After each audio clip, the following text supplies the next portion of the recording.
you to our sponsors, K. Flynn Insurance, elect Bruce Becker for the Lincoln County Fire Board, and the Crafty Midwestern Mommy for their continued support of the Lincoln County Podcast. Hey guys, welcome back to Lincoln County Podcast. Got our first returning guest today. Got Katie back on today, and I'm going to let her introduce herself, and we're going to get back into our discussion. I'm Katie Aiello with Aiello Homes. We're a custom home builder, and we specialize in not only custom homes, but renovation, and we have a whole excavation division. So cool. So what do you do with the renovations? Like, how do you do a lot of them? Because I find people have like a specialty field. Like I find a lot of clients that I'll work for at the painting company that do remodel or renovation work or additions.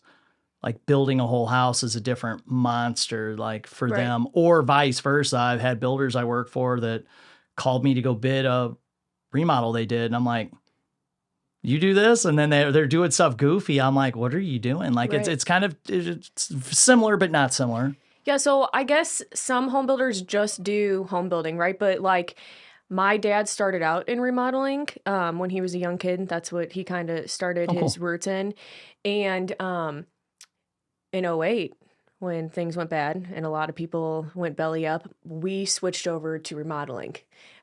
I was pretty young then, so, I was involved in the business as a child, but basically when things kind of got a little funky with the economy again this past year or over the past couple of years, a lot of people started wanting to do remodels again.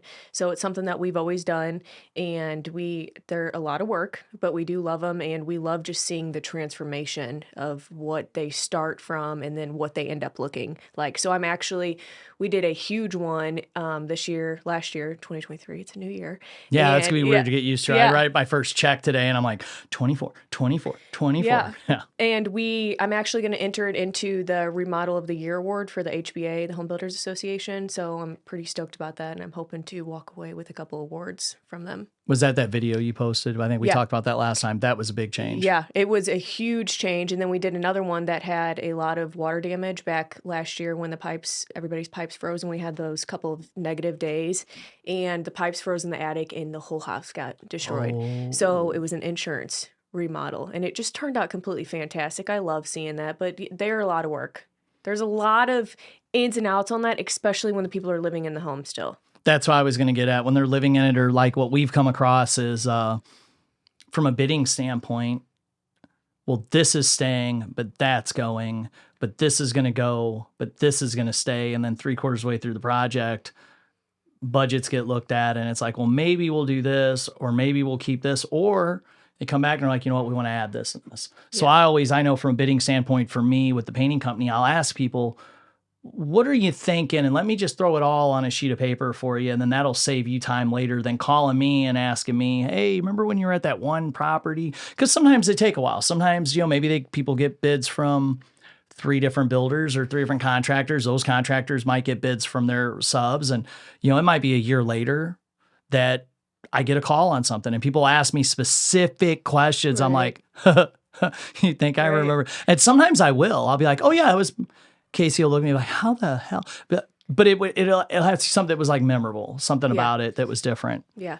So last year we did a couple of them that we just did time and material, because like trying to bid something out like that is just so huge, and there's so many different aspects. Like, we don't want to be wrong, and we don't want to sticker shock you either. Let's track our hours, and let's charge you the material, and let's go from there. Especially if they're people that we've been friends with, that we've built houses for before. We like to keep it fair. Yeah, a lot of contractors. We're doing one like that for a smaller individual that does some building. He's doing one time and material. Yeah, and he's very thankful he did it, because everything's changed about 100 times. Yeah, they've added and subtracted different things, changed and to be honest, it hasn't. On our end, it really hasn't been that bad. His conversations with Casey he was kind of almost in panic mode. And I got out there and I'm like, no, cool. We're just going to seal a couple doors. She's like, well, I'm like, not really a big deal. And I guess kind of some of it, I've done a lot of these now. So I hate the word assume, but I assumed that would probably be what would happen. Some of the doors, I guess they wanted some of the doors painted because they're wood. They're stained wood, and they decided to go ahead and just poly them. Okay. Just kind of clean them up. I guess I really didn't pay attention to it, but I kind of thought we were doing that anyways. So that wasn't really a big deal for me. I was like, oh, okay. And they're like, oh, I'm like, it's no big deal. Just get the other ones in so I can match the new ones to the old ones the best of my ability. You know, the wood's not the same because it's an older home in Innsbruck. But I agree. I love that. That was what always drew me to painting, was stepping back, being like, I did that. And I loved, and it's always been a weakness of mine when bidding jobs, if it's really cool or really challenging, I'm like, oh, I'll give them a better price because I want to go do it. Yeah, because you want the job. Yes. Or so Joey and I were talking about my student Riley beforehand. I painted her mom's kitchen years ago, and her mom was out of town. And I was supposed to paint right behind the cabinets black because her husband put in white cabinets. And I called him at the end of the day because he was at work. I'm like, I just want you to know I went way further with the black. I went into the dining room and I wrapped this corner. And if Becca's pissed when she gets home, you did it. And he was dying because I've known him for years. Yeah. And I was like, just saying, just let her know I can put over gray over it or whatever. And I get a she's home ... text. I'm like, because the kitchen kind of wrapped a little bit. And I just felt stupid stopping the black. So I just ran with it. She flipped out. She loved it. I painted 3 kitchens black for her now. And on the last house, she actually said when they went to sell it, so many people were like, can we come look at the paint job?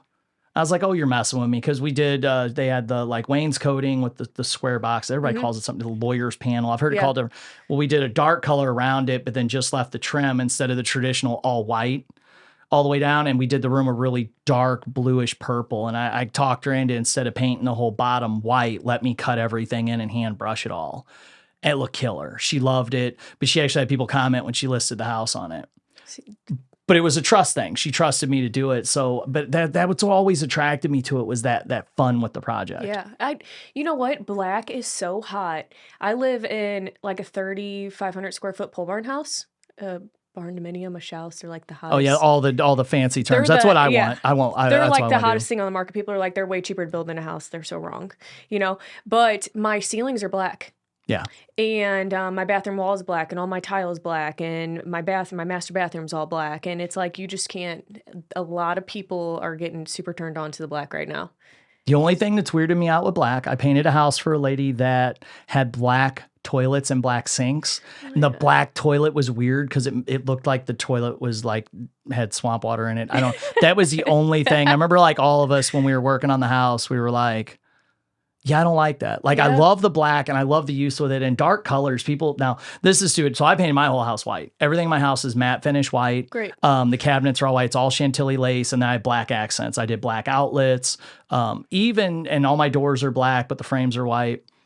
And I love it. But it shows everything. But it works with what we wanted for right now. But I look at a lot of houses where they've got black beams and black accents, and I want one of those barn dominiums or whatever you want to call them. Casey agreed. She was down for having one of those one day. And I love how they can make them so open. Mm-hmm. I love it when you see the pictures of them and they've got, say they do, someone does the stamped concrete. Instead of pouring a foundation, it's got the stamped concrete pad, then big beams across it, and everything's very open. It doesn't even have to be a big house. Right. I absolutely love that look if it's done right. Right. It's got to be done right. See, we bought ours pre-COVID, and it was a 2,700 square foot pole barn, and it had 700 square feet of living space, and it was on 12.5 acres, right? And we got it for $195 pre-COVID. Woo-hoo. So good for you. We demoed the whole thing, and my dad's biggest thing was you have got to have a foundation in case there's a storm. So we went back and forth, and I have 16-foot ceilings. So what we did is we poured a whole foundation and did a whole room addition. And the room addition is a loft master bedroom that looks over the whole building. And it's got 2 bedrooms down on the slab floor, and then it's got a basement. And, the ceilings are all black, like I said, but it was like a trial and error house, right? Because we put a lot of money into the renovations, but now I see things, building homes, I'm like, oh, we should have did that. We should have did that. We should have did that. Hard. Yeah. We didn't do the level 5 on the ceiling. So the master bedroom's got tons of windows. I would say if your bedroom's up there looking out, you see if you walked in my house and saw the lines, you would be like on the ceiling. You would be like, I don't even know. With black. So when I went down to work out at First Form, and every tape seam in their big room you can see. Yeah. And I don't think you can get away with it because with the walls being so tall, there's no way to roll it floor to ceiling or to roll it off flat down to make it perfect. But it's something I would have to learn to look past. And I could see that if you did your ceilings black, oh man. I could see every flaw in my stuff and it's all white. I just learned to look past it because it's drywall. You can make it perfect, but I tend to, let's say go a little overboard on everything being clean and in its place. Me and, too. You know, every little thing being flush. Like there's a point where you're just like, okay, this isn't livable. I'm going to end up in an insane asylum. I got to learn to walk past it. It's definitely, for me, everything having to be clean. I have young children under 5. You know, your children are a little bit older, but like... Oh, I was like that even when they were babies. Like, it was bad. Like, we're vacuuming your room every night before you go to bed. It's terrible. And it's like, I think that I'm starting to realize that it's a control thing for me. Like, it's an OCD, but like, how much of OCD is actually like some type of control mechanism that you have in your own head? And it's also, for me, a clean space is a safe space for me. That's me. If everything's clean and organized and tidy, my brain feels clean, organized, and tidy. If everything is jumbled, it's very unsettling to me. I actually don't sleep as well. Like I will go as far as set my bag out and I'll have everything in my bag and I'll have it lined up and I'll have my bag to where when I come out of my bedroom, I can just scoop the bag up and head out there and everything's in its place and everything's good. And if I don't do that, I will come home after I go to the shop in the morning before I go to the gym pissed about something because I can't find something. I'm missing something. I forgot to grab it. Anxiety shoots, almost ruins my day. Like I have to really watch it. So what I do is I have orders and operations in place and things that I do. And I get shit on for that. It stresses people out. It will stress Casey out. It stresses people around me out. It bothers people. But I also engorge myself in a lot. Patrick Bet David, sorry, I always get his name messed up. His new book just dropped. And he's got a whole chapter in there on his operations and his procedures and the things that he does and what it's done to make him successful. And I listen to so many really successful people are not like all willy-nilly, just get up, wear whatever tomorrow. They, who was it? Was it Steve Jobs that all his clothes are black? Yeah. He said, I got to pick color. I don't have to worry about something that remedial. Well, if you're running companies like Apple, you probably don't have time to do that. That's true. It's very interesting how their brains work, but it's also like, what's the movie? Is it 23 with Jim Carrey? He's like crawling over, writing numbers on everything. Like I have to watch it because I will go like certifiable with it if I'm not, especially when stress levels are high. I will go over the top. Do you find yourself doing that?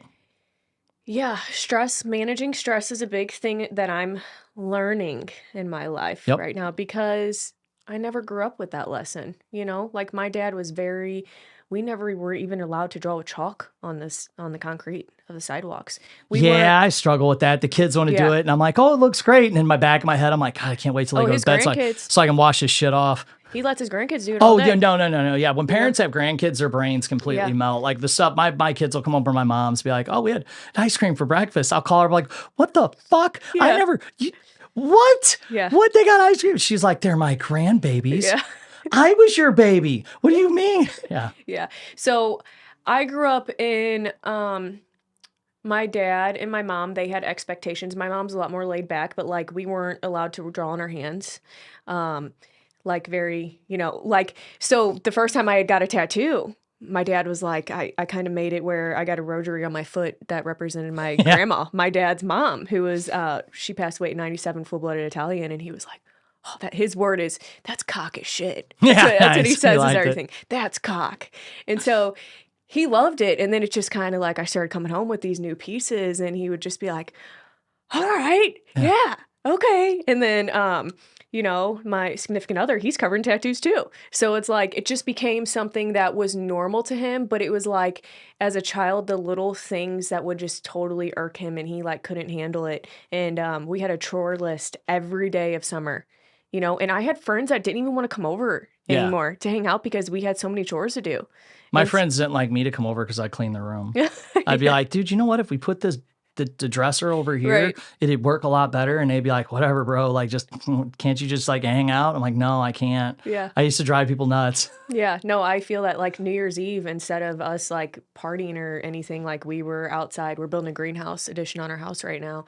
And Zach had the power washer going, power washing all the concrete because the farm animals come up on the concrete. Yeah. And he's power washing the house. And I'm, scrapping all the wood in the back. And we're just like both working. And the kids are, they're there and they're watching it all go down. So our stuff is always clean. Yeah. It's how it is with Casey and I. It'll get a little this and that, but we'll get it picked up. And I think sometimes I drive them a little nuts with it, but I hope it carries on later in life. Yeah. But you were kind of saying with stress management, I know we talked about ice baths. Yeah. Have you been following that and sticking with them? How's that going? I haven't followed through completely. Yeah. I've done a couple here and there. My thing is like the right time to get out there, with my schedule. So if I do before bed, I can't sleep. And sleep's a really important thing in my life, Yeah, no, for sure. See, now it helps me sleep. Well, okay, so what about you? Do you get like normal hours of sleep? Yeah. Yeah. Yeah, I have to. That was the biggest struggle, Casey and I, when we first got together and everything, was just I just couldn't sleep. Mm-hmm. And I drank a lot because of it, because if I had a couple drinks, I could go to sleep. And that is something I've trained myself to do. I'm pretty good about it now. But like I can do an ice bath and go in and go to bed. Okay. I'll be a little cold. I've got to warm up a little bit. You do get cold for like hours after. Yeah. Because I like the whole, if I do it during the day, I like to let my body warm up. Say it's better for my metabolism. Yeah. But at night I have to hop in the shower. Otherwise I'm freezing all night. But Yeah. I can still sleep, which they say if you have ADHD really bad, that it does help. But I've talked to a lot of people that have said that. Yeah. Now, when do you find is your best time to do it? I like to do it first thing in the morning. For me, it's very crazy. Yeah, it's a mental thing. It's like I say when I'm in that ice bath, I can do anything for 3 minutes, and that's like been my saying in my life because I had both my children unmedicated in the bathtub at home. And that was like a thing that I would say in between that intense pain is like, I can do anything for 3 minutes. And so it's just like remembering that strength. Like sometimes you're so out of whack and things are so stressful and just there's nothing that's balanced, but like just going inside, and we all forget to do that, and just reminding yourself, like how strong you are. Yeah, for sure. And that you really can do anything, but like our mind, it definitely plays tricks on us. I know I want like an actual ice bath, like a real one, but I haven't brought myself to spend the money on one yet, because I feel like if I had it, it was clean, it was always iced, it's always cold, I would do it more, and I would do the mornings. The morning one for me, I find I can make up too many distractions, whereas doing them like midday before I go to the Taekwondo school, it's such a big mood enhancer for me. It is. And I know I don't want to do it that night, because then I'll be like, oh, I've just got so much shit to do, I'm just going to go to bed. Midday works really well. Midday works really good, but I feel like I would do them in the morning if I had like a nice ice bath. Whereas mine is, I think we have the same thing, the metal trough. Yeah, metal trough. Throw Mine's some frozen. ice in it. Mine's frozen over right now. Yeah, I need to clean mine out. I switched over to using our bathtub for a little bit because there was a couple times I went outside and the wind was whipping, and I chickened out. The trouble is the bathtub it's just a mess in the bathroom. The kids want to get in there. I would just rather do it outside. And I feel for me, the mental thing of going outside and hopping in the trough, that's my ice bath. I felt like when I do it in the bathtub, it's different. And I know it's physically not any flipping different, but going outside and doing it's better. And that's one of the things on my list for this weekend is to get my bath set back up outside. Yeah. Because if I consistently do it every day, I notice a huge difference. And I've just been really slacking on it through the holidays and with the podcast and speaking. And like this morning, I signed up for a Grant Cardone thing that they're doing a big speaking thing. If you make it through the eliminations, you actually go to Vegas and speak at their expo. So we'll see because I've been to one of those before, and I fantasized about being on stage when I was there. So I'm a shit kittens if I nail this and go there. We'll see. I told Broke Daisy, I'm like, so I just signed up for something else. She's like, of course you did. It's 7 a.m. or 6 a.m. So that's huge. I need to stick to it, but I know we had talked about it, the benefits of it. Yeah. I think for me, it would be, I never found anybody who would do that, like have like a challenge. If there's like somebody else involved and you're holding each other accountable, it's like, are you challenging me to ice baths right now? Let's do it. Okay. Let's do it. Like, Yep. let's consistently do it. Yep. You have your time. I have my time. We have to check in and say, we did it. I wanted more people to do it, but people are pussies. They won't get in it. Oh my God. Tara calling you out right now for when this one drops. I've heard Tara, she was like, that is crazy white people stuff. I am not doing that. We joke about it all the time because I actually called her out in a Facebook video because I was posting my story all the time. Yeah. And I called her out. She's like, and she actually, her husband Keith went and got the ice. And Tara's like, I am made for the Caribbean. I am not getting in that. A lot of people, I know some hard ass dudes that come up to me like after I was posting it consistently because I did get people that are like, cool, you're in your ice bath again. Get to see your tattoos. Like being like, how stupid. Why do you post this? I'm like, because it motivates people. People are haters. Well, I would have so many people like at first I made fun of myself. I'm like, oh, here I go, posting a fucking video. And then the DM started coming in. People that I really respected reaching out going, you know what? I've been going through some shit and I was going to skip my workouts today. And I got up and I'm like, fucking Boyer's already at the gym.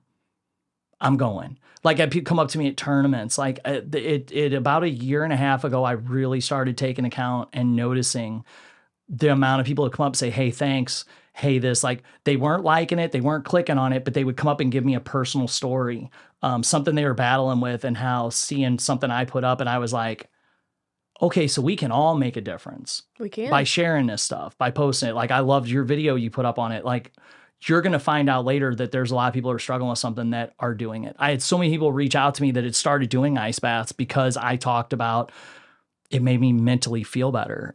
And people were like, oh, I'm going to try that. Or people would message. People, sometimes they'd blow me away because I was like, is this person making fun of me? Yeah. Is this someone I wouldn't expect? You never realize how many people are actually going through the same thing that you're going through.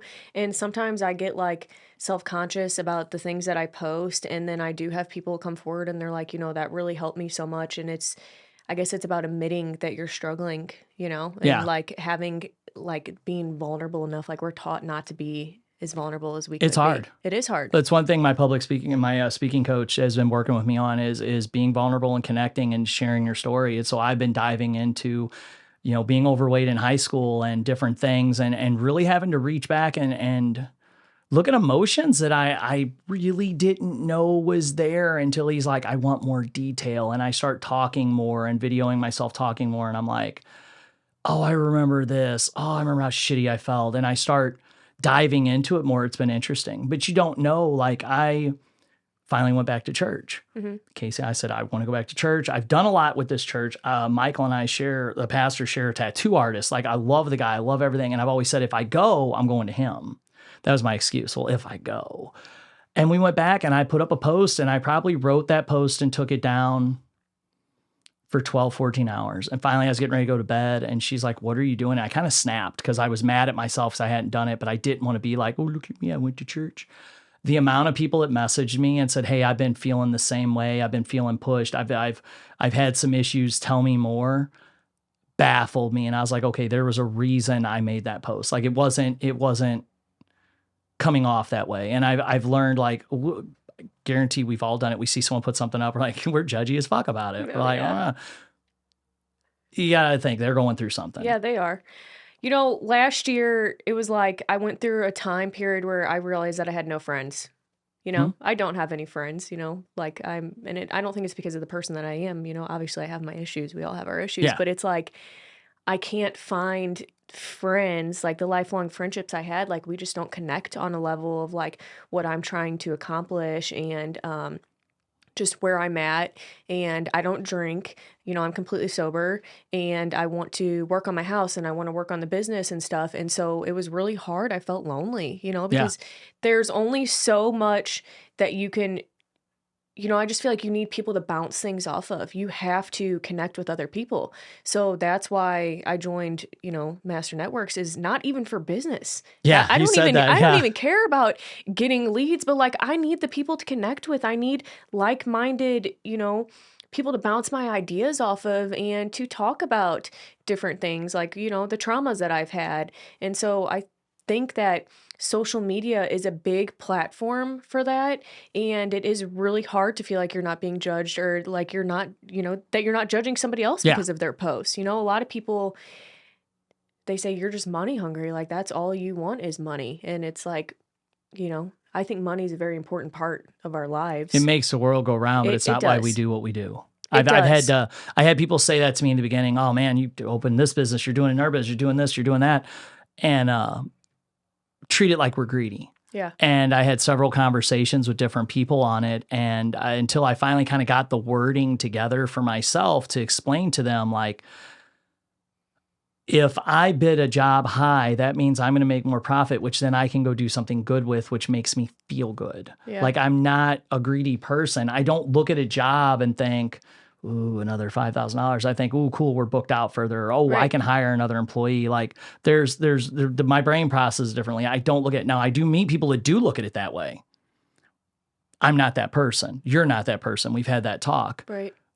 That's what we need to find, but that's what's hard as we grow up. So how much content do you consume, like business content and all that stuff, or motivational, like legit motivational stuff? I'm not talking the phonies out there, but real content. So I could probably do more. I did create a new Instagram last year because I wanted to, like, you can't, once you get to a point of following so many people, it's like, it's going to take forever to unfollow all those people. So I created a whole new Instagram because I wanted it to just be around motivation and business and success and money. And so, and healing, you know, and, so I made this whole new Instagram and I follow quite a lot of people, but I would like to, you know, kind of sort out all the nonsense and that be the only content that I'm looking at. So I did that with mine. I went in and unfollowed, which it was really hard to actually kick me off Instagram for a little bit for unfollowing too many people. Really? I went in and unfollowed anything because I kind of got into retro bikes for a little bit, followed all this different stuff. And I just went in and started just going through and liking motivational content. I'd search the hashtag like, follow, to where my Instagram, that's all it is now. It's all it is coaching and motivational stuff. The random car will pop up because somebody successful posted about their car. But I did the same thing because I was tired of the trash. And I got to get on there to respond to comments and stuff on my own. So let's have some good content. Yeah. And what I'm seeing now with everything I post is I'm getting those people following me back and commenting on my stuff, and I'm building this circle. But I listen to a lot of books and a lot of podcasts. Not really, you'll get this. A lot of people don't get this. I'm not doing it to learn, to like get ideas for business. I'm listening to it because they'll say a story about this one time I was going to do this one thing and I doubted me and everyone doubted me and I did it and it went like this. So you should fucking do it too. And I'll listen to that stuff and I'll be like, yes, I'm there. Or they'll talk about as they grew in business, you know, their circle got smaller and they lost friends or they lost contact because they didn't have anything in common with these other people that they were so close to, but their lives were different. They were focused on being a full-time mom or a full-time dad or a this or that, or they had a 9 to 5 and then they get home and drink all night, or they want to play cards or hang out. And that's not how all of us are wired. Some of us I like to be busy. Grant Cardone's book, Be Obsessed or Be Average, was a big one for me. I almost wrecked my truck because he started talking about, I seriously did. It was the first one. My buddy Josh Smith shared it. I've never listened to self-help books. I thought that was just something housewives did to lose weight. Like, whatever. Oprah wrote a book. Who cares?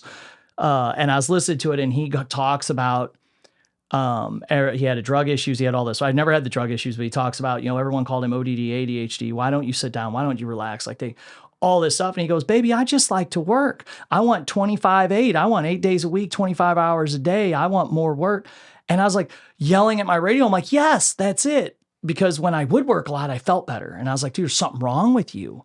Why? Do you not want to be with your family? Do you not want to do this? What? I would question all these things. Why don't you want to go hang out with your friends? Everybody's hanging out and having drinks and waking up hungover, but I wanted to work. I was happy to go home early and get up and go to work. I was pumped. I liked it. So I found with like that content, and when you're listening to these really successful people and they tell you the same story that you're dealing with, you're like, oh, I'm not a freak. I'm not weird. There's nothing wrong with me. I'm just driven and wired differently. That's why I asked that, because that's what I've gotten the most. I'm always posting books I got a ridiculous amount of them. My audio books, I'm constantly buying them and listening to them. I'm constantly looking for podcasts because it lets me know I'm normal. When someone that sold businesses for $100 million is telling you about how they did it and then they went right back to work 5 minutes later, I'm like, yeah, that's me. Yeah, no. Relentless by Tim Grover was another life-changing one. There's so many of them that brought validation to me from other really successful people to where I was like, oh. Yeah. And so the things that you fill your mind with. So like what was really a changing point in my life was just understanding the process and the steps in manifestation, and the fact that whatever God you believe in, right? Like we are vibrational beings. So the things that we think about, we emit out of frequency. That's why it's so important to have a goal list. So when you're thinking, you wake up in the morning and you stub your toe and you're like, this day is going to fucking suck. Everything is going to line up for that day to be shit because your thoughts create your reality. So when I started realizing that the things I thought about, I could have in my hands, my whole world fucking changed. And it was even like, and it's hard too when you get in those bad moods to realize that you're playing out, you're creating everything, so that was really a changing point for me. We had this huge goal list, and it had tons of things on it. And one by one, we would cross off that goal list, and you start teaching people that, and you have people come back to you and they're like, dude, I made that goal list and I crossed off those big things. So just understanding the way it's all energy. Yep. It is all energy, no matter how you want to look at it, and it's like, my dad has always been such a go-getter and he's always had these big jobs and he's always been so successful. And it's like, sometimes he gets in these moods where he's like, the guys are going to have to sit home. We're not going to be able to work. And, oh God, yeah, because things like, you just have one time of a slow period and you got to keep those guys working or else they'll go somewhere else. And it's just like, Dad, you have to think about what you're putting out there because it's going to come back. But like, he just is such a, like the way that he puts out his energy, it's like in such a good way that he always has that stuff come to him, know? And it was something that really changed my life. And I would have never learned that until I met, Zach, my significant other, my husband. We're not married, but whatever you want to call it. And he he said, have you watched The Secret on Netflix? And The Secret. I've heard about that. I haven't watched that. I've heard. You should watch it. Yeah, I've heard that's a good one. Yeah, I was like, you're fucking crazy. What is The Secret? And I watched it, and I watched it every night for months, and it changed my fucking world. Like, and I teach my kids, and I'm like, you have to remember what you're thinking about. If you think these bad things, like, they come into your life. If you tell yourself everybody hates you, everybody's going to hate you. That's going to be your reality. Yeah. And it is something that it's like, not everybody's going to understand. And so you just kind of have to go with it. And each day the goal is just to be better than you were yesterday. I hate the word try. I'm Julie Forster with Crafty Midwestern Mommy, your local boutique embroidery and fabric store. I sell fabric as well as sewing notions and also teach classes.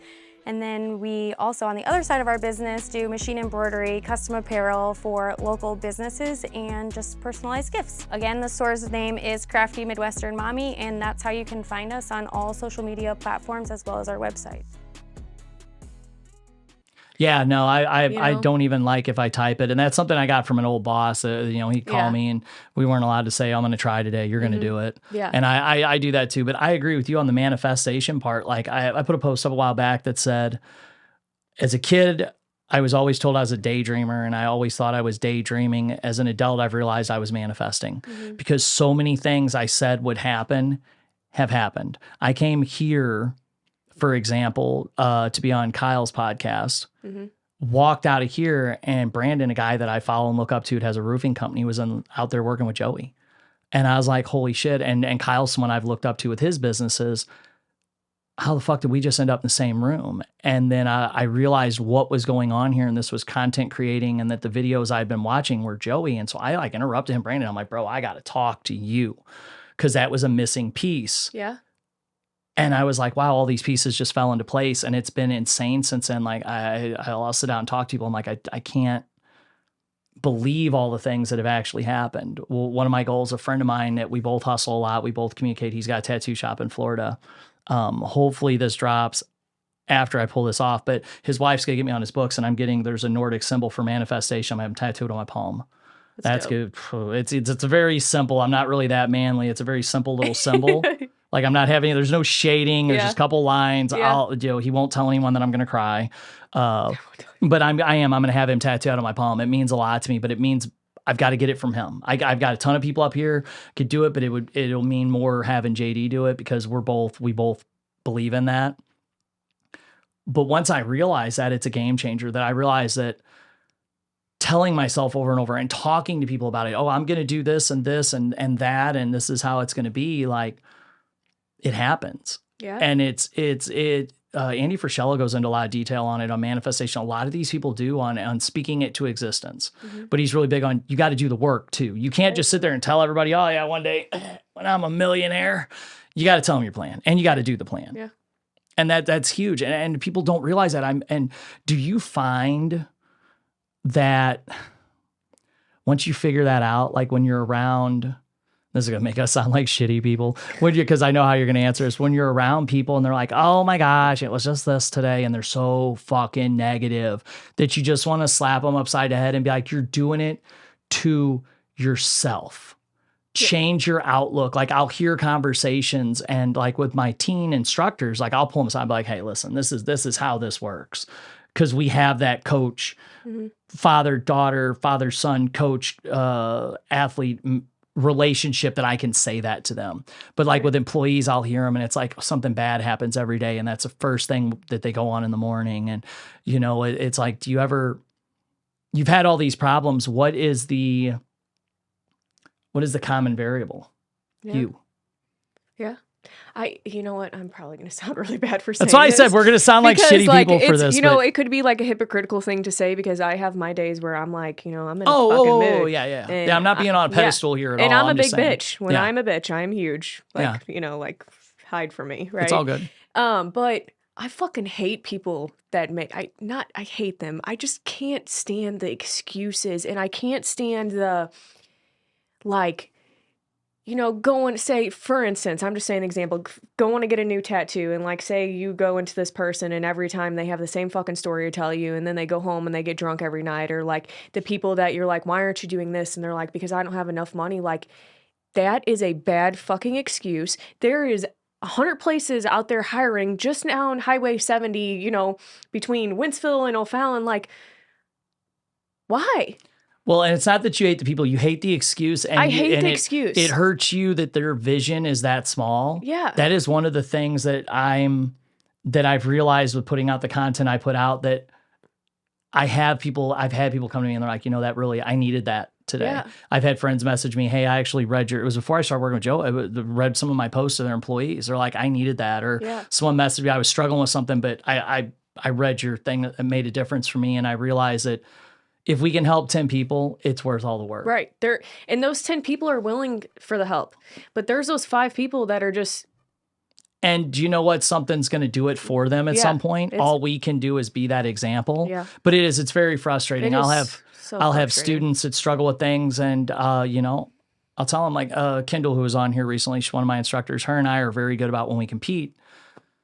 She'll be like, man, I just didn't get those numbers today. And I'll look at her and be like, Did you do a 9-9 form today? No.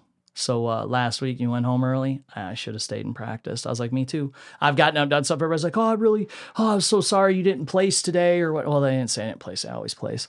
Though you didn't place where you wanted to, or you didn't get grands or whatever. And I'll be like, yeah, but I didn't really practice for it.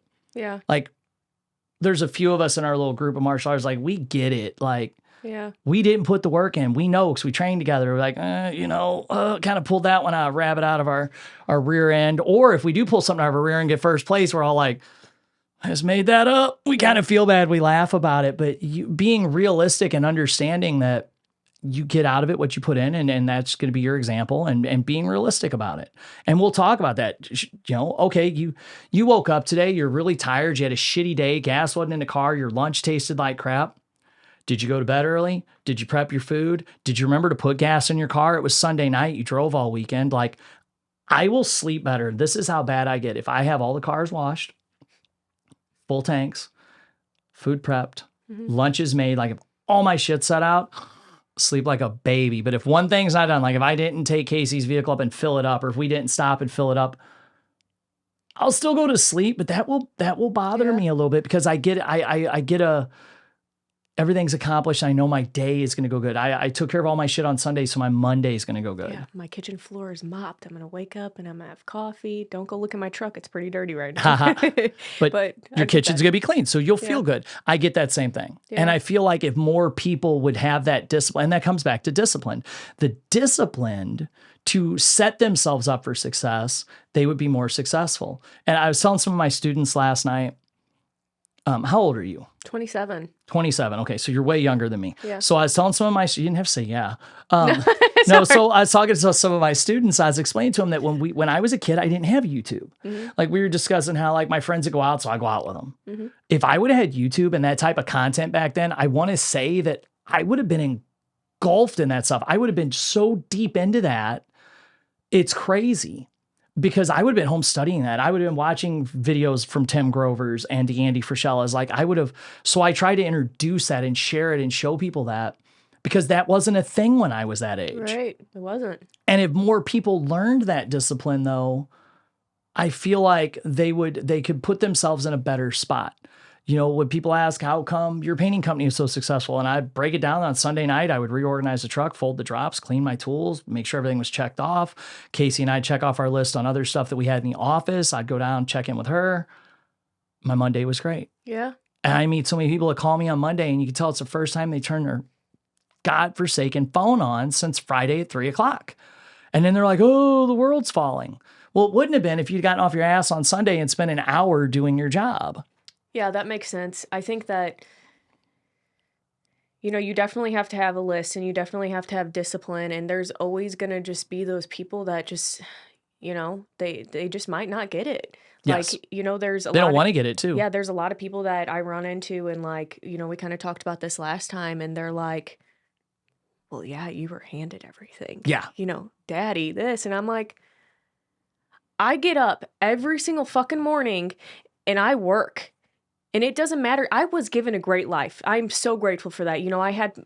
We were always provided for. We had everything that we needed, but I was taught the life skills of being a good worker. And that's just not something that you find today.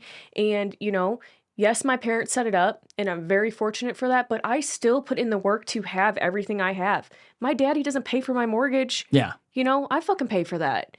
And it's like everything that I have, I'm working towards and I'm doing the process that it takes to get that, Yeah. So I hate that those little comments, they drive me nuts and it's like, you gotta learn to tune that out. I've had people say that, or I'll meet people and they'll be like, "Oh, well, didn't your dad had a big painting?" No. Your dad had Martin? No. I started it. Oh, well, I bet so and so helped you. And it's like there have been people over the years that have helped me. There's different contractors that have hired me for stuff when I was new that didn't have to. Probably were a little dumb for doing it because I wasn't bullshitting them. I knew I could do it, but I probably wasn't the best choice. They had come across their desk, but they liked me. So I try to do that now. Now that once I've gotten to a size where I had that ability, I try to give that back or teach those lessons. Anytime I buy a book, self-help, business, whatever, however you want to label it, I buy 2. That way, if I like it, I can give 1 away. If I go somewhere instead of a bottle of wine, because I don't drink either, something Casey and I stopped a little over a year ago, mainly from just a diet standpoint. It wasn't like I had a problem, but I'll take a book. And I try to pin it. Like the other night I gave for Christmas, all my instructors got a different book and a gift card for a local restaurant and a card. And I personally wrote out their card for all of them. But one of them I didn't give her a book because she doesn't like self-help stuff. And, if in her book, I was like, I'm proud of you. Thanks. Because if I get too like, hey, if I go into you're a really good kid, I've seen you grow up, she doesn't like that stuff. Like one night she showed up, no one was there to help me. And I was like, I love you. Thank you. And she was like, I'm going home. I'm like, oh, knock it off. Someone can be nice to you. Like she tries all this. Well, the other night I glanced over and she was reading The Art of War. And I was like, oh, you like The Art of War? I was like, I got one for you. So I popped on Amazon, ordered her book. So because she didn't get a book for Christmas, because all the ones I had was Ed Milet's A Power, One More Day, Atomic Habits, all this stuff that she would have just been like, cool, paperweight, thanks. Like she wasn't interested in that, but I noticed Sun Tzu. I was like, oh, I got a good one for you by Musashi. So I gave her a book last night. She was like, thanks. But she was like excited. She tried to be like, yeah, whatever, And I know she read. Yeah. It's just her personality. It's just her. I tease her mom all the time. I'm like, it's so hard to be nice to her. She goes, she hates people being nice to her. I'm like, I know. Oh, but trying to find that in people and pass that on. So like, if there's things that you like start doing that yourself. Like, if you find a book, buy it, give it to somebody else. Like look for those traits. You're getting a really good head start at your age. Yeah. I feel like that's another thing people worry about too. Well, I'm too old. I'm not 25. It's like, well, I could get that. I mean, I have a lot of living on high hopes and iced coffee and dreams every day. Like I have a lot of things I want to do with the company this year and just kind of, taking things to a whole new level. And I keep telling my dad that I'm like, it's going to be fucking huge this year. And he's just like, okay. Do you ever feel like when you're trying to tell people that stuff or when you're talking about it that, maybe I do have a mental disorder? Like rational people don't think like this. They're like, I'm going to get off work and I'm going to get a cheeseburger and I'm going to crack open a beer or I'm going to watch a show or I'm going to go, like, I'll have nothing against these people, but I'll have parents come up to school and sit there for 3 hours while their kids do class and just watch their kid do class. And I'm like, I would go run out in front of a truck. I love my kids. I love them being a part of what we do, but I'm their coach and I also compete. Like, so I'm doing something like I couldn't imagine just sitting there. So I wonder sometimes, like when I get really amped up about this stuff, Casey will sit there and look at me like, oh shit. Okay. And I'm like, I promise I'm not, there's not a mental problem with me. Do you ever feel like that way? I do feel like that. And I feel like for me, I just wish it was more people that like were super stoked about what I was doing too, you know, because it's like you get so excited about the things that people are doing, but sometimes I feel like I lack that in some ways, like I said, I have, my subs and my my clients that do, but like more family, like that. But they're not going to. Yeah, no, they're not. So one of the things I found, I was in the same spot you were. That was something that really was important to me. And I would see people post about all of their struggles or their wins or their whatevers. And I was like, man, I'd love to be able to sit down in a room with that person and talk or this or that. And I found that back to energy, by posting, like I'd post I posted one thing one morning. It was at a crossroads. It was like 5:30 morning. I was going to a job and I was like, every day you come to a crossroads, and I put up a little thing on it. Yeah. I had let my grammar, my spelling and different things hold me back. And I started doing it, and I get people laughing at me, get people making whatever. But all of a sudden, people that I looked up to are commenting on it. People are messaging. We're having conversations in the comments that are meaningful and mean something to me, that pump me up. Like when you and I talk about this stuff. By putting that out there, again, by not posting about it, you're not putting that energy out. I noticed by putting out that energy, it started coming back. People started reaching out and commenting on stuff, or when they would post something and I would comment under theirs, like it started that cycle to where now, before there was no one, now there's about 15 people on my feed that are doing a lot of the things that I'm doing. I'm getting requests from different people. And some of them may be planning to try to sell me on a program or something, but I think a lot of them are in the same boat. I think that's why I told you we need to do a mastermind. We should. We really and truthfully need to figure that out, because there's more people out there that are thinking the same thing we are, that would love to sit down, not try to sell each other on it, just share our ideas, hear each other's ideas, cheer for each other, and have that support group. Because I find myself, I will push that subject with people that I can tell do not give a shit, but it's like, I gotta get it out. Yeah, but it's the accountability too. Like I always wanted to be in like a book club that was like these, these success books, or like you said, the mastermind, like something where you could get together and you could bounce ideas off each other. It's a great idea. It's got to happen. I think so. And when I message you about that, I really think something like that. I think we would actually be shocked. I think we need to figure out the ins and outs of it. Yeah. Definitely could incorporate success books. I know that's one big thing that, I went to a friend of mine, his first speaking debut, and I took him a book that I really liked. I heard about on a podcast, and man, like 3 months later, he messaged me. He's like, bro, that was game changer. Loved it. I'm gonna pass it on. Yeah. I carry several. There's a couple books. I carry 4 or 5 of them with me, and I'll give them to people, or I try to identify those to where I think if we were in a group, I think a decent sized group, a monthly meeting place that was, not Applebee's. What do you got against Applebee's? Just saying, like, not, something that's fun, something that is going to stimulate the mind more. I think the benefits of that would be great. That was something that was really interesting with different people I've talked to that have exotic cars.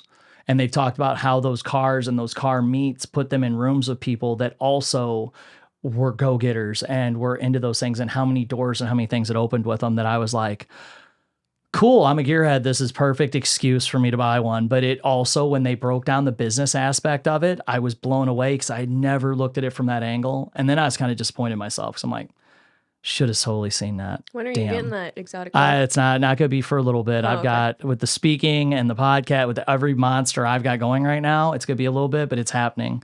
I tried to make it happen at the end of the year last year and I came up short, but it's going to happen. You going to let Casey drive it? She can, but it's going to be a stick shift and she refuses to learn to drive a stick. So it'll be what it is. But I was talking about it the one day we were going to a tournament and I was like, you know, because we were, the one parent was telling me they had some weird dream. They're like, you were in my dream. And it wasn't anything bad. It was just funny. And I was like, I actually had a dream that I let Kendall take my Porsche to a prom. And Kendall's like, let's talk more about this. Yeah. I'm very interested in this. You purchasing a Porsche now. It seems like it has sparked my interest. I'm like, because I said I had a dream about you driving it. I was like, didn't say it had happened. She's like, come on. Yeah. I was like, oh, I totally would. No, I wouldn't a heartbeat, but I think the mastermind, we got to talk more about that because I love getting opportunities to do stuff like this. Like it gets me excited and I'll be excited. Like this will fuel me for, yes, you know, a long time. And it's like, I talked to Joey because I was like, you know, I obviously don't want to be taking anybody's ideas, but I would love to do some type of podcast just to connect with people, you know? That's why I wanted to do it. Yeah. And it's like just being around those type of people, like it's so important. I had somebody come up to me at our Christmas party. It was at Hot Shots. It was a real fast thrown together thing.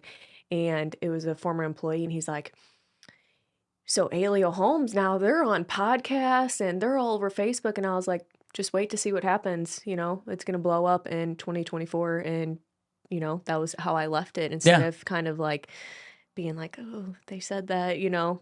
Like I get the same comments made. And that was why I did this. So I originally started Head Kick Podcast, which was just going to be business stuff. And I didn't like my logo. I didn't like this. And I sat down with a friend of mine. We had a great conversation for like 2 hours. And then the editing side came in and I'm terrible at it. And I'm such a perfectionist, like on all of it. I was like, I can't do this. And so I gave up for a while. I beat myself up about it. I didn't do it. I had the logo, had everything, was really proud of it. And I wanted to do it for this, to connect with people because I would have conversations and I would leave them pumped. Right. And I was like, okay, I got to do this more. So now with this, the biggest goal for this is working on getting the groundwork laid. As you see, they got it automated now to where someone doesn't have to be in here. And my goal is to actually record multiple days of the week. Right. And bring in all sorts of different people, talk to different people and have these conversations. Because again, it fuels me. Like when I leave here, I'm not tired. I'm pumped and ready to teach my classes. I'm invigorated. And it's great to have these conversations with people and connect where our brain type doesn't get to do that all the time. Like I feel like there's a certain point where these people get to a level financially to where they get to do a little more of that. But when you start going down this path and start listening to more content and stuff, you'll hear them say, you've got to have that core. You've got to have those people you're surrounded with. It's become a big thing with men having a good support group. And Rogan talks about all the time, having people call you out. Be like, what the fuck are you doing? That's stupid. Why are you doing it? Don't say that. He talks about that with him and Brian Callen's relationship. Brian will say stuff. He'll be like, bro, you can't say that. Yeah. Like we all need those people around us. But it's hard not to get offended when somebody tells you. But if they're a real friend, you don't. Like I had a friend years ago come at me for some stuff. And I was like, man, you're just being a hater. Yeah. And when the things had kind of fallen apart, I went back to him like, I appreciate it. I said, everybody else. Yeah. Because what was I got engaged to a girl? And he was like, are you a fucking moron? He laid into me. Like he chewed my ass. He was my boss at work, chewed my ass for like days. I'm like, bro, come on. Like quit hating. Yeah. Everybody was like, oh, it's so great. You guys are wonderful together. It's going to be great. And then like 2 weeks later when it all fell apart, they're like, yeah, we saw it coming, bro. I'm like, the fuck? What do you mean you saw it coming? Like, help me out. Like I had 2 friends try to correct that. My friend Katie and Jared I worked for. And Jared laid into me from that aspect. Katie from another aspect, but I realized afterwards that they really were looking out for me, that they weren't hating on me. That's what I thought at first. Right. But we do need that. And there's been a big cry for that with men and having that accountability group and having that peer group, because we are flooded with so much shit on social media. That was the other reason for me wanting to do this stuff is everybody complains. Oh, the 20-year-olds don't know how to work. Oh, this, oh, that, millennials, that, TV shit, everything's this, everything's... What are you doing to counteract it? I think you'd be great with the podcast. You are so interested in this already. You would do awesome at it. It's just coming up with what you want to do. Yeah, and And there's like a billion podcasts now, so ain't nobody copying anybody anymore. and like the time for it. Like, how do you we talked about this last time, but like my kids are you younger. make the time. You make the time. You will make the time. You'll make the I time. come up here 2 hours a week. That's it? Yeah. So you're only... We've been recording for months. Like I just come up here for 2 hours a week. I message Joey on an app. That's it. How many people have you interviewed now? Or what 20. 20? Yeah. Well, no, 18. You were the first one. Have you had anybody turn you down? I had one person tell me they were afraid of public speaking. And I didn't want to argue with her. But I did tell a friend of hers that's connected to her business. I was like, you might want to explain what a podcast is. I didn't want it to sound pushy. Because I was she has a business and a friend of mine's opening one right down the street from her that's the exact same thing. And it's probably going to affect it a little bit. So I was just trying to throw it out there and be nice. I've done some work with her. I know her husband and she's a really nice lady. I don't think she understands what a podcast is. Yeah. Or it was just a polite way of blowing me off. I don't know. Not a lot of people understand what a podcast is, like the older. Well, and I'll be honest, like, when I started my Taekwondo school 15 years ago, someone reached out to me about doing them. And I owe that dude a big I'm sorry, because I was like, who the fuck is this? Podcasting? What crack bullshit is this? Years ago. And I wasn't against the guy. He still has it. He still does it. But man, I wish I'd have jumped on it back. I don't, and I do, because I probably would have done it wrong because I didn't have anything to say. I just opened my first business ever. I didn't know shit. Like I was just doing it by the skin of my teeth and going by my gut instinct, which is something else entrepreneurs got to learn to trust. Like you got to learn to trust your gut because you make good decisions that way. Yeah, your intuition. And it's there. It really is there. And they say women have it more than men. Yeah. You know, I am pretty intuitive. I've always been that way, like just a bad feeling about like, you know, I'll get a feeling. Like the other night we were in the Mexican restaurant and we go up to Casa Tequila in Warrenton. Like I eat Mexican like once a week. That's my thing, could eat it all the time. Thursday nights, we go as a family. And so we went, when was New Year's Eve? It was Sunday. So we're sitting there as a family and me and Zach are so connected, just like we can just, you know, you can just look at, you know, you can just look at them and you know exactly what they're thinking. And a guy came in and we both don't drink. And so we know how things turn when people are drinking sometimes. And this guy walks in and he goes up to the bar and he's trashed already, but he's, you know, can feel it. We could feel it. And we both look at each other and I go, do you know what I'm thinking? And he goes, yeah. And so she came back, the waitress, and I said, I want the check. And we packed up the food and we got the kids out of there. Because it's just, you have to be intuitive. You have to watch your surroundings. You just have to know what's up. You know? Some people just coast through this world, though, not paying attention to any of it. Yeah. And then they just get, something happens and they're like, oh, what just happened? You know? And I'm like, no, I'm going to be protected. Like I'm going to, and it's something that you have to teach your children too. And it's like, we intuitively knew, and we bounced the energy back to each other of what was going to, you know, what could possibly happen. Let's get our kids out of there. Let's get out of there. There's just times, you know.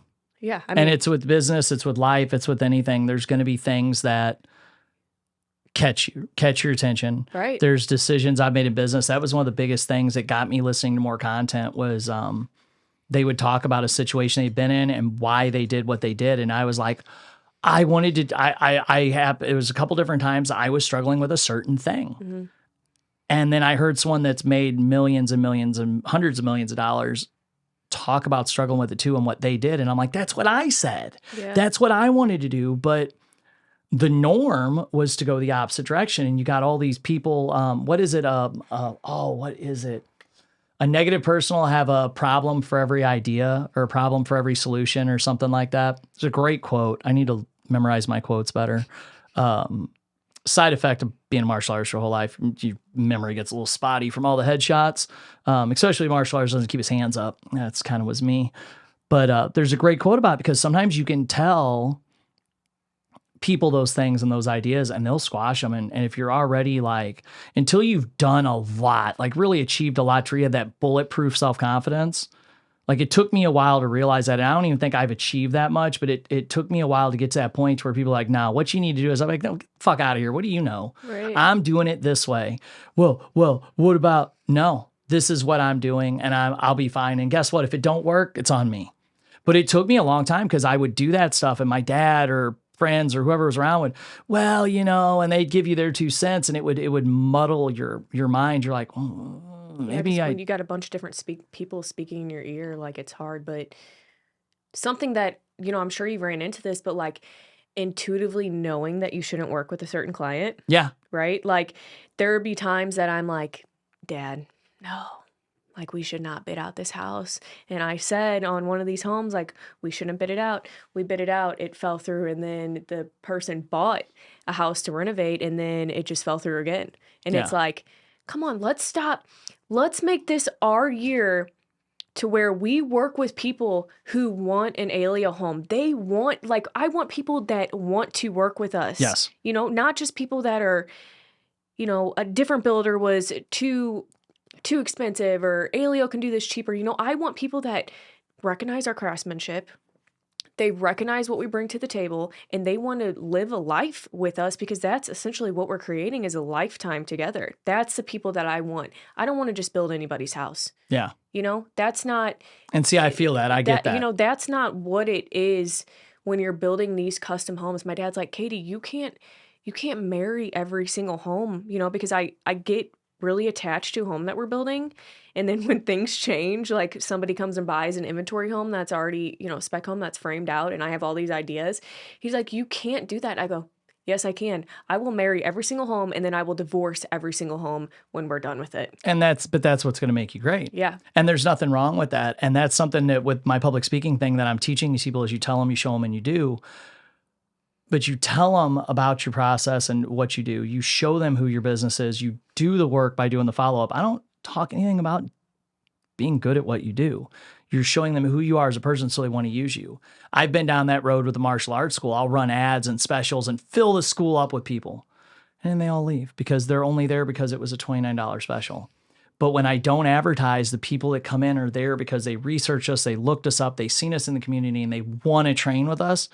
My numbers are lower, but our budgets are fine. We're doing good. We're not making more money than we did with 200 students, but we're killing it still. Yeah. And it's just, you got to decide what is your business model? Like what is your intentions? What are your intentions? What do you want? And that's what I want is I just want to build a home for a special group of people, and like my dad would probably be like turning in his truck right now, like, why is she fucking saying that? But it's true. And he agrees when it comes down to a situation it's hard to turn stuff away though. Yeah. When you're meeting with people and they're fucking telling you how to build the house, like, do you want to sub it out yourself? Because I don't need to know what type of material to frame the walls with, that is what we do. So here's the boundaries of what you do as a client. And then you need to start putting out content that lays that out because the content you put out and start teaching that client what you do. I've been doing that for years at the school. I paint a picture with our content and that helps bring the people that they want to train with us because of what we do. They're not coming in with different expectations. That was a struggle I have with the painting company. I'd get a bad vibe from a customer, but when we had the office full of people, they wouldn't trust my opinion. And they would go with it, and then we'd get bit in the ass. Well, everybody'd be like, well, that sucks. Well, it really sucked for me because it's $7,000, $8,000 I lost. Right. I'd end up in a lawsuit or something over it. And it was like, I saw this coming. I saw problems show up, and the husband's like, what do you guys want? Well, your wife called us a bid. All right, well, look at the living room. And it's like, well, let's not send, I don't need to send them an email. Because I'd just send them a really high priced one. Then they'd sign anyways. And I'm like, beat my head on the wall. So I learned my lesson there. Yeah. Like, I don't think that we're going to be the best people to work. Yep. And that's hard to do. But the fact you figured that out now is going to take you so much further. Well, my dad's biggest thing that he started saying the last couple of years is like, you have to love your builder. Like if you sit down and meet trust him. You have to trust him. If you sit down and meet him, he's not like a, like cuddly person. He's like straightforward. And he's like, your idea is fucking stupid. And they're like, what? I've had to tell customers that ain't gonna work. Yeah. And it's just figuring that out, and there's times where we have built a house and it's been nothing but problems for years later with the clients. And I'm like, I told you so, Dad. And he, But having that path now, and if you start working towards that, you're going to kill it. Yeah. And that's going to take you so much further because the houses that you build, people at that price point and people above that price point, like when you get to the bigger, mm-hmm. they want that because they're successful, smart people that know they want that relationship. They want to come in and tell you what they want. Here's the colors. and let you build them that house because of your reputation. But that's Right. going to take you years to do. That's It not going to is. happen It tomorrow. is. But if you're on track to do it, you're going to kill it. Yeah. And You're going to kill it in so much already. I mean, the groundwork is there. The ideas are there. Your dad's got to be super proud because you guys probably didn't always have the greatest relationship with that type of stuff. And this might not have been something he always seen you doing, but you're going to take it far. Yeah. And I tell people that's my goal. Ben and Jocelyn taking over, if they were to take over the businesses, I want them to take it further than I did. I don't want to sit back and be like, yep, it used to be full of students when old dad ran it. Right. Well, Dumbass doesn't know how to do it, because that to me is failure. it is. Like, he's got to be proud of that. Even just like seeing the clips and stuff that you're he's putting up, he's got to be loving he's that. proud. And I struggle with the thought that I have to get out of my head constantly that I only have a certain amount of time to learn as much as I do from him, you know? Yeah. It's a really, rush it. yeah, it's a really hard thing. And it's just spending as much time as I can with him, and just hearing the way that he talks and hearing the way that he sells jobs. Although I do things in a different way than he does, you know, construction's cutthroat. Like, if you can't handle it, then you just can't be in it. And there's those days that he yells at me so much, because during the day we have that work relationship, and he yells at me so much, and I'm like, fuck you. I will go find another job, and I will build that company so fucking far if you can't change the way that you fucking talk to me right now. Because don't you fucking forget that if I quit, you better fucking shut this shit down, because you can't even send an email on your own. Yeah. And he's like, okay, I'm Yep. sorry, you're right.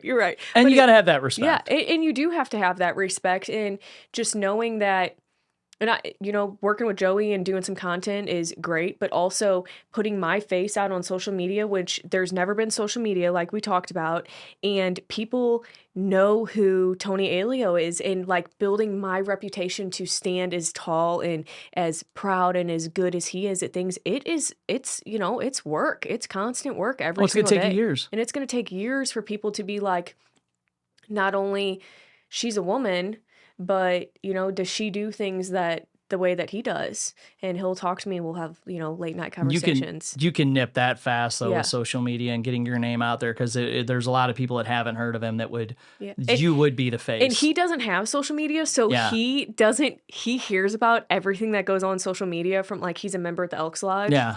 And he's like, wow, I heard what you put on social Yeah. media. Like, really? You know, I heard that you're doing all this, and my friends are telling me that you're posting all this, and, like, you know, he's proud of me. So He's excited. He's excited, and he knows that he told me, you know, a couple of weeks ago, he's like, you're just like I am, and you were going to take this far. That's you got to know? feel good. Yeah, it does. It feels good. It's just about putting in the work to take it that far. Yeah. You know? Well, we're going to wrap up before we run into our third episode, Oh, yeah. because we're going to okay. have to do a third one. Okay. So, guys, again, awesome having you on. This was great. I love this conversation. I'm super pumped for the day. Thank you guys for tuning in. Like, comment, share. Let your friends know about it. Let everybody know what's going down on the Lincoln County podcast, and we will see you next time. Thank you to our sponsors, K. Flynn Insurance, elect Bruce Becker for the Lincoln County Fire Board, and the Crafty Midwestern Mommy for their continued support of the Lincoln County podcast.